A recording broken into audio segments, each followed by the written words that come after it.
All right, so for this step, my cameraman actually couldn't make it, so I was forced to record with my iPhone in my left hand, which is a little bit more difficult than I thought it would be, to tell you the truth. So I apologize for the bad footage, but this is laying down base coat, my final base coat with the TE20, about 25 PSI, turning a half in on the fluid with a 1.4.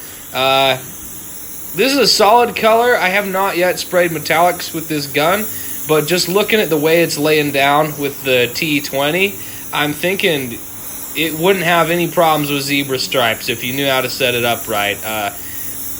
I'm really looking forward to trying that out. What else can I say about this thing? The TE20 I tried with clear, and I didn't like it. But that could just be my spray style, the clear coat I use, the temperatures I'm in. It could be a lot of things. But I found the HV30 was better suited for sealer and clear coat. Thicker stuff with a droplet doesn't need to be as small, and the TE20 is kind of better for base coat, better for dusting on that lower viscosity base coat where you want that smaller droplet. So I'll shut up, and we're getting into the good filming, so I'll just let you watch. All right, we good? Yep. Sweet.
All right, so here we are after letting the booth run for an hour between the final coat of clear. And overall, I gotta say I am quite happy with the results I've got. Turned out to be a pretty clean job. I did wet down the floor, that really helps. Although it does make everything flow out slower. So if you're in cold temperatures, it's kind of rolling the dice. It might help cut down on your dust, but it also increases the likelihood of runs. Speaking of the which, I have a little guy right there I'm gonna have to buff out. But overall, this is my second time using the Devilbiss Prolite. I kind of got to work out a few of the kinks with my first session. My first session, I did a roll pan, a tailgate, and a bed cover for this same bed, the same color. And unlike the Iwata, with the Iwatas, I kind of found that the best thing to do was HVLP for base and conventional for clear. But this Devilbiss is kind of liking the opposite. I found, and this job, by the way, was done all the way through with the Devilbiss Prolite. Sealer, base, clear, everything.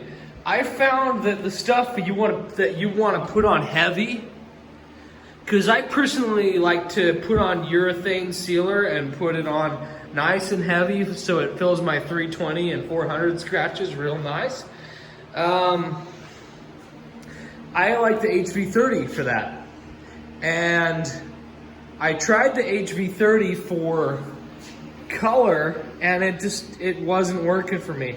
I found the TE20 was best suited for base coat, and it did lay down base coat very well. And the HV30 was best suited for clear.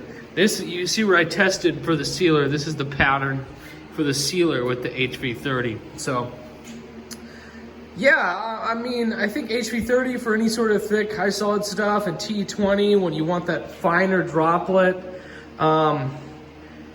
You get away with using the HV30 on a solid color, but I think if I was shooting a metallic, it would be very, very difficult to get them to lay down properly with the droplet size on the HV30.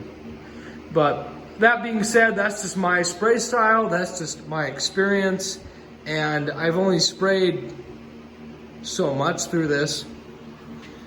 But all in all, I think the Prolite, I know I stated it before in my previous video, but this gun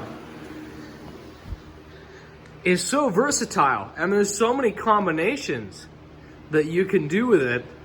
You know, you can be conventional, compliant, HVLP. It can be a 1.2 to a 1.8. I mean, it's so versatile versus these guns where you have to know what you like and you have to really plan ahead of time and try ahead of time. If I could go back and have that be my first gun, not to say it's better than these, I guess only time will tell. I'm kind of biased. I do prefer my Iwatas, but that's probably just from years of usage. But honestly, if I could own one gun, if I was, you know, starting out again and I could only own one gun, I think that's what I'd go for, because the versatility is really second to none. And it's an American brand right out of Arizona. I think Scottsdale, Arizona is where it's out of, just right across the border from where I'm at. Yeah, I don't know what else to say, man. You can get a good job out of any of these guns. Anything in this price range, I mean, this is a $650 gun. This is a $500 gun. This is a $500 gun. You know, that's a $500 gun. Anything in this price range, like, it's gonna work good. And any alternations in your results can be fixed with training and experience and just playing around with it. But yeah, like I said, I found TE20 for base, HV30 for sealer and clear. Man, this gun is awesome. Amazing gun. Would highly recommend it. And with the options it comes with, the air cap options, the fluid tip options, you're not gonna find one of these Iwatas that has those options. If you want an Iwata, you'd almost be better off to go buy this, find out if you like HVLP, conventional or compliant, find out what fluid tip size you like, and then go buy one of these. But yeah, great gun.